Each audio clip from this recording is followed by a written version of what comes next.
Sa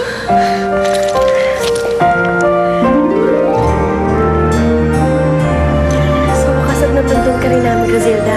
Ibig sabihin, maaari ko nang gamitin ang aking kapangyarihan. Sapat na ang aking kalakasan. Si Casmir, nasan siya? Naku, Ate Griselda, nahuli ng mga pulis si Kuya Casmir dahil sa pagtulong na sa'yo makatakas ka. Kawawa naman si Casmir.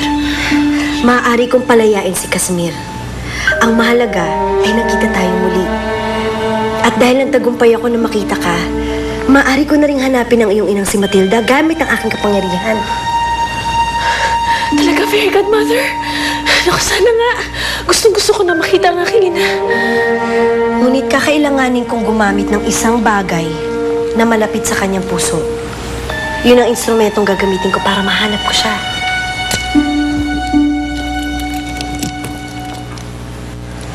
Bigay naman ang kwintas nito kay Ina noon na siya namang ibinigay ni Ina sa akin. Baka maaari natin gamitin ito, Fairy Godmother.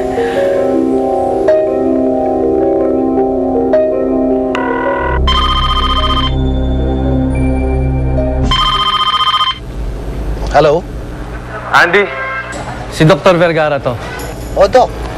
Napatawag kayo. Anything wrong? Ayoko sanang makialam pero hindi kaya ng konsensya ko. Your family is a good friend of ours. Concerned lang ako sa inyo ni Veron. Tungkol saan ba to, Doc? Si Veron, Andy. May babae siyang itinatago na maaaring kakilala mo. Sino babae? Si Matilda.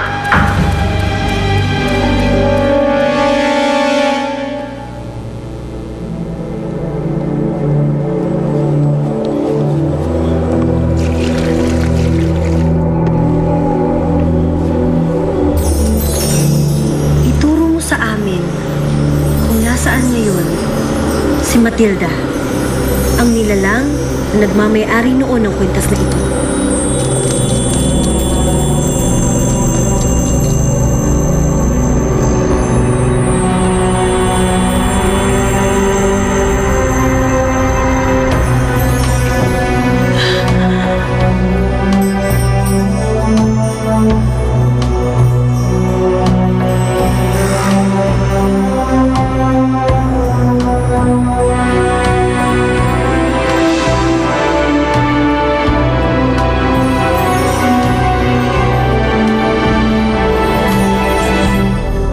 Sigurado ka ba sa sinasabi mo, Doc?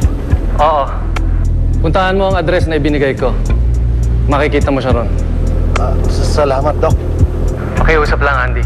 Huwag mo na sanang babanggitin kay Veron na nabanggit ko sa yung bagay na to.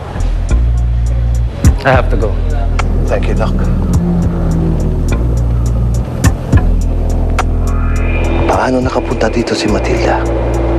At bakit siya tinatago ni Veron? Kailangan mapuntahan ko siya. Mahal na mahal kita. Tama na. Ang mahalaga, Griselda, buhay siya. Buhay si Matilda. Ngunit hindi naman nakita ang kanyang kalagayan. Nahihirapan siya. Kailangan natin siyang tulungan. Huwag kang mabahala, Griselda, sapagkat yan ang susunod nating hakbang na gagawin. Ngayong alam na natin kung nasaan siya, papupuntahan na natin siya.